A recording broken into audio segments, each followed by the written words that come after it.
relação ao tratamento medicamentoso, o tratamento medicamentoso ele tem que ser feito por médicos. Nem sempre isso acontece, né? Mas a gente tenta primar que isso seja feito assim. A gente vai ter várias medicações que a gente usa.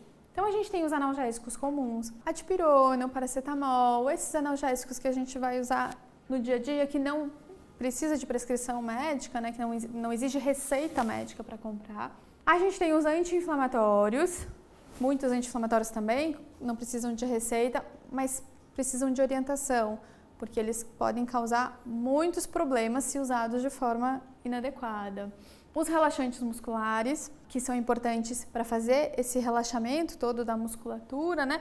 Que servem como adjuvantes no tratamento dessa dor. A gente costuma associar essas medicações. Então, associar um analgésico, associar um anti-inflamatório, associar um relaxante muscular para a gente conseguir ter uma resposta.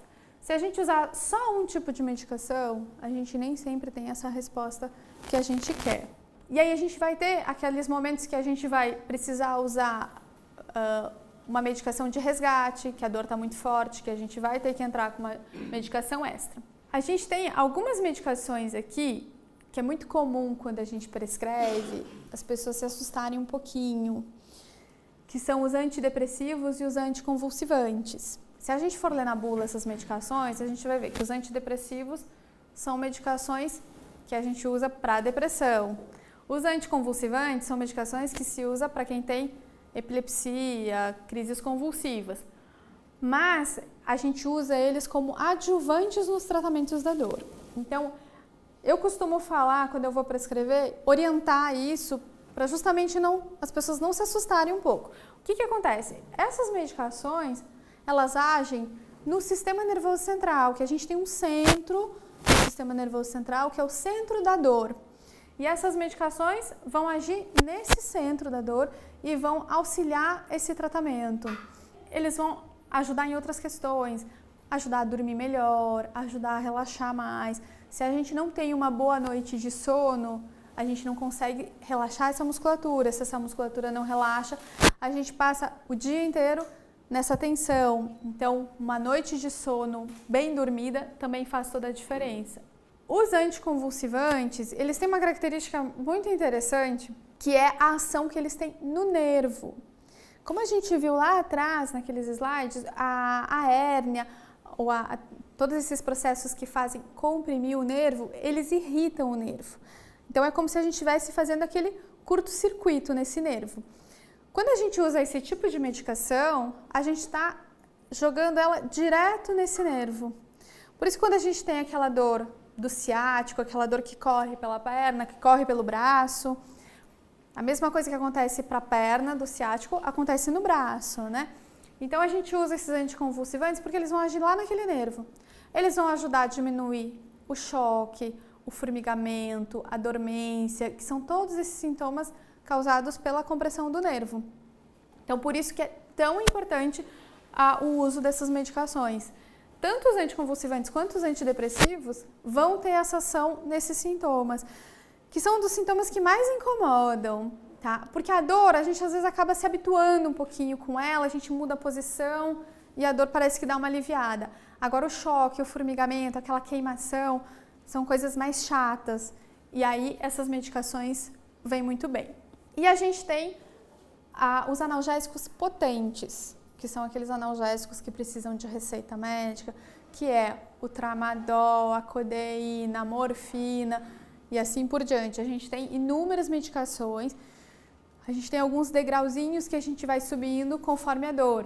A gente começa com analgésico comum, não está funcionando, a gente vai aumentando, vai passando para esses analgésicos mais potentes.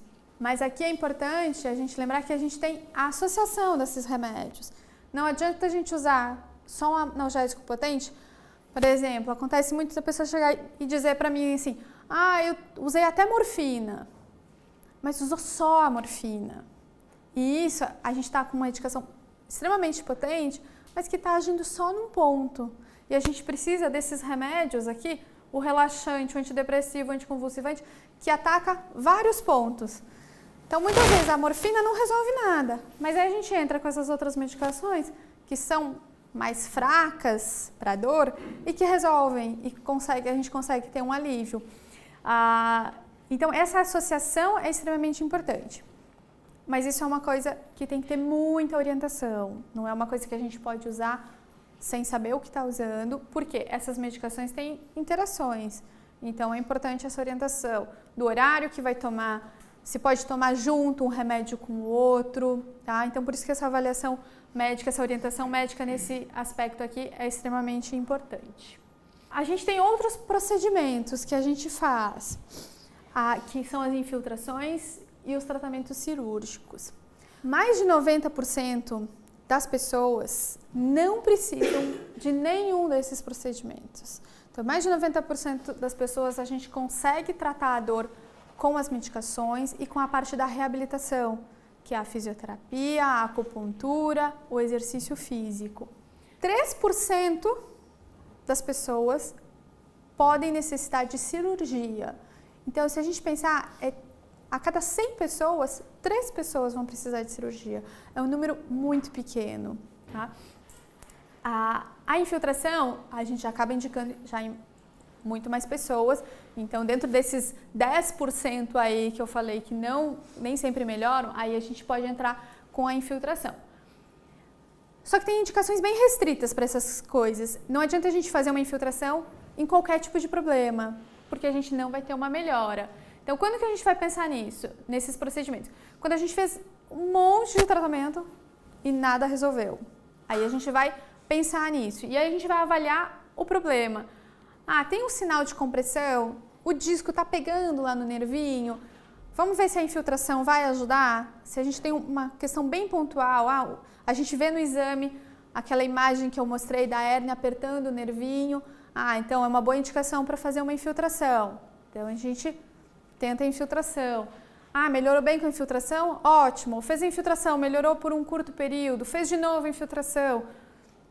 A gente tem um prazo para fazer a infiltração, a gente tem que esperar no mínimo 3 meses para repetir a infiltração. Repetiu a infiltração, melhorou de novo por um tempo, mas a dor está voltando, tem sinal de compressão? Aí a gente vai pensar na cirurgia. E a gente tem algumas causas, alguns fatores que a gente tem que pensar na cirurgia de forma urgente. Por exemplo, quando a pessoa perde totalmente os esfíncteres, que ela perde urina, ela perde fezes, aí a gente tem que pensar, é a única urgência que a gente tem na coluna, quando a gente tem uma alteração dessas. Que a pessoa não sente toda essa região genital, região pélvica, ela perde totalmente a sensibilidade.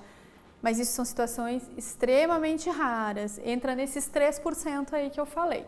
Ou quando a gente tem uma perda de força súbita, a pessoa vinha normalmente e de repente a perna ficou completamente boba e a gente não consegue ter uma melhora disso com o tratamento. E outras causas, como fraturas, tumores, que aí são causas também, são situações bem pontuais. A grande maioria disso aqui, a gente tem que fazer esses procedimentos sem ser de forma precipitada. Por quê? Uma vez feito um procedimento desses, a gente não pode voltar atrás. Então, uma vez feita a cirurgia, não dá para desfazer. Mas a gente sempre pode esperar para fazer, desde que não tenha, claro, aqueles casos de urgência que eu falei. Então, a gente tenta retardar isso ao máximo. Por quê? Quando a gente começa a mexer na coluna, a gente começa a fazer uma fibrose. O que é a fibrose? Uma cicatriz. Assim como a gente tem a cicatriz por fora, na pele, a gente tem a cicatriz lá dentro. E essa cicatriz também pode causar dor. Essa cicatriz ela pode ficar encostando no nervo e isso pode causar dor. E isso a gente não consegue desfazer. Então, a gente tem que ter bastante cautela quando a gente vai pensar nisso. O que é o mais importante, então, quando a gente fala de coluna? Para a gente evitar tudo isso, evitar a cirurgia, evitar a infiltração e evitar remédio. É a prevenção, né? Que eu acho que é o que a gente mais tem que divulgar aqui, né? Uma coisa que agora está muito em alta é o uso do celular. A posição em que a gente usa o celular faz toda a diferença para a coluna. Não só para o pescoço, como para toda ela. Porque a gente tem a musculatura que nasce aqui na cabeça e ela corre e vem até aqui embaixo. Quando a gente está com dor, se a gente faz isso aqui, não dói tudo? Dói até lá embaixo? Porque essa musculatura corre em toda essa região. Se a gente usa o celular numa posição mais reta, a gente está mantendo essa musculatura numa posição mais anatômica, uma posição mais saudável. À medida que a gente vai angulando o pescoço, 15, 30, 45, 60 graus, olha como vai aumentando a força, a quantidade de quilos que a gente está jogando na coluna, só por fazer esse movimento. Então isso é uma coisa que a gente às vezes não se dá conta. A gente chega às vezes no final do dia, nossa, como tá doendo as minhas costas, mas passou o dia inteiro no celular. Não só o celular, às vezes outras coisas, mas ficou o tempo inteiro assim. Imagina o que está sofrendo essa coluna. 27 quilos aqui em cima da coluna. E isso repercute em toda ela. A gente às vezes acha que é só no pescoço que está repercutindo, não, mas está em toda ela. Outra coisa bem importante é como a gente senta, ou no ambiente de trabalho, ou em casa mesmo, para assistir uma televisão, para qualquer atividade. A gente tem que tentar manter sempre os 90 graus. 90 graus no braço, 90 graus no quadril, 90 graus no joelho. Nunca aqui. Senão o que acontece aqui com a coluna? Ela entorta. Então, a altura do computador, a altura do braço, usar um apoio no pé. Então, são pequenas coisinhas, pequenos detalhes. Como levantar um peso? A gente tem que sempre cuidar para não fazer flexão da coluna e erguer. Senão, a gente joga todo o peso na lombar. Quando a gente vai subir, a gente usa o músculo da lombar. O que a gente tem que fazer? Se agachar. Então, a gente tem que jogar a força na perna. O músculo da perna é muito mais forte do que o músculo da coluna. Então, a gente tem que jogar esse peso aqui e subir retinho. Não só uma caixa pesada. Isso serve para tudo. Caiu uma caneta no chão. A gente tem que abaixar de maneira reta para pegar. Então, serve para qualquer objeto. A gente tem muito relato de pessoas que travaram a coluna indo pegar uma canetinha, uma coisa leve. E não só um objeto pesado. Então, isso vale na postura e não só no peso, né? Deitar, na minha opinião, é um dos momentos mais importantes, porque a gente passa 1/3 do dia deitado, mais ou menos, né? Imagina se a gente fica dormindo nessa posição, o que acontece? Olha a lombar como é que fica, olha a cervical como é que fica, o pescoço olhando para um lado, a coluna formando um S aqui. Então, o que a gente tem que fazer? Tentar manter essa coluna o mais reto possível. Para isso, o que a gente tem que usar? A gente chama de técnica dos 3 travesseiros, que é um travesseiro no pescoço, um travesseiro abraçadinho e um travesseiro embaixo do joelho. Ou esse travesseiro que se chama travesseiro de corpo, que é uma coisa ótima, por quê? Ele mantém a altura do queixo, ele mantém o braço na posição correta e o joelho na posição correta. Com isso, a gente faz com que o quadril não fique dobrando um por cima do outro, não fique girando, a lombar se mantém numa posição reta e a torácica e a cervical. Então, ele fica todo alinhadinho. E esse travesseiro não pode ser nem muito alto e nem muito baixo, para ele ficar com a cervical também bem retinha. Então, a gente vai dormir como se fosse um bloquinho, né? Quem aprende a dormir assim, quem se habitua a dormir assim, vê que é a melhor posição que existe. A gente não consegue mais dormir de outro jeito depois. E para a saúde da coluna isso é fundamental. Para dirigir também, isso aqui é bem importante, a posição que a gente vai dirigir. Então, não pode ser muito deitado, tem pessoas que deitam banco, tem gente que gruda lá na frente.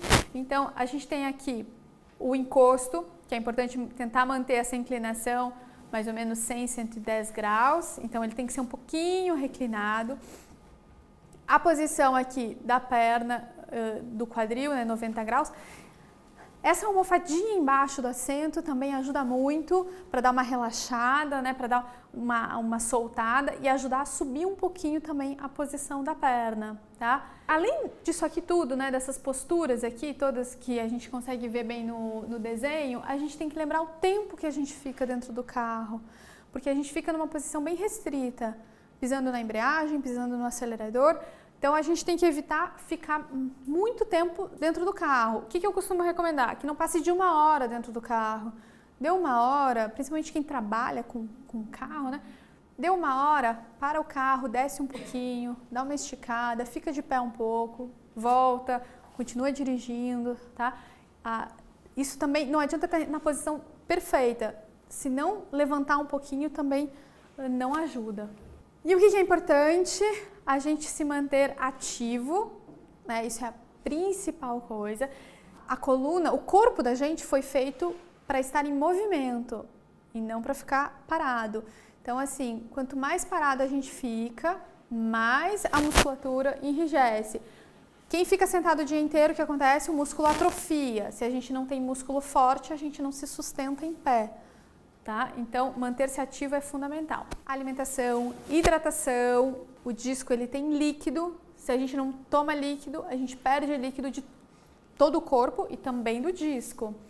Bebida alcoólica também é prejudicial, inclusive desencadeia muita dor, tá? É muito comum a gente ter pessoas que ingerem alguma bebida alcoólica e vem relatar: ah, eu tive uma crise de dor depois de tomar alguma bebida, então isso é bem comum. Posições de descanso. Então, quando a gente fala posição de descanso, não é repousar necessariamente, mas é a posição de descanso para aquele músculo. Por exemplo, um músculo que ficou trabalhando muito, por exemplo, um cabeleireiro que ficou muito nessa posição, a gente precisa soltar um pouco essa musculatura. Quem ficou muito tempo no carro, está numa posição rígida. O descanso, nesse caso, é ficar em pé. Então, mudar a posição, entra nessa posição de descanso para aquele grupo muscular. O cigarro, que eu já falei antes, né? E o controle de peso. O peso também é fundamental, né? E aí a gente vai falar algumas dicas de exercícios. Então, o que a gente tem que fazer? Alongamento todos os dias, alongar-se com cuidado, né? Não de forma abrupta, mas o alongamento ele é fundamental. Alongar os braços, espreguiçar-se, aquele hábito de acordar de manhã cedo e se espreguiçar é ótimo, é uma coisa que a gente esquece muito de fazer. Criança é muito instintivo fazer isso, né? A criança acordar e se espreguiçar, e a gente vai esquecendo disso à medida que a gente vai envelhecendo, né? Isso aqui faz muita diferença. Além dos alongamentos, a gente precisa fazer o fortalecimento. Então, não adianta a gente ser super alongado e o músculo ser fraco. Então, por isso que a gente tem, quem frequenta o grupo, vê que a gente faz exercícios de alongamento e de fortalecimento. Fortalecer principalmente o abdômen, né? Que é um dos músculos mais importantes aqui pra gente. A gente tem dicas de exercícios no site, já tem várias dicas para quem quiser pegar. E nos grupos que a gente ensina semanalmente, né? Como fazer e implantando isso em todo mundo. E assim como outras atividades que eu sempre recomendo: pilates, yoga, natação, hidroginástica, academia, musculação. Tem muita gente que tem medo de fazer a musculação por causa do problema da coluna, mas se feito de maneira adequada, ele é mais benéfico do que prejudicial. Ok? Bom, eu queria agradecer a todo mundo. A gente vai abrir um espacinho aí para quem tiver dúvidas. Eu sei que eu falei bastante, mas eu acho que agora a gente pode abrir aí para as dúvidas.